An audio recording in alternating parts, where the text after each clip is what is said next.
ప్రశ్న: కర్ణుడు తన సహజ కవచ కుండలాలను ఎవరికి దానం చేశాడు? సమాధానం: దేవేంద్రునికి. మీకు తెలుసా కర్ణుని గురువు పరశురాముల వారు అని?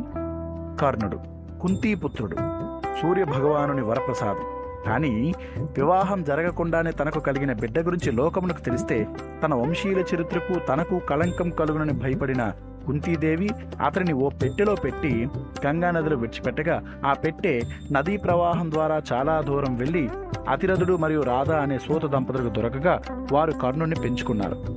బాల్యం నుంచే విలువిద్యపై ఆసక్తి పెంచుకున్న కర్ణుడు ఆ విద్యను పరశురాముని వద్ద అభ్యసించి ఆనతి కాలంలోనే నిష్ణాతుడయ్యాడు.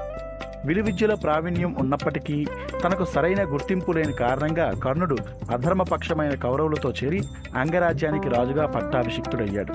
కర్ణుడు తన సహజ కవచ కుండలాలు దానం చేశాక ప్రతిగా ఇంద్రుడి నుంచి ఏమి పొందాడు? వివరాలు 2వ భాగంలో.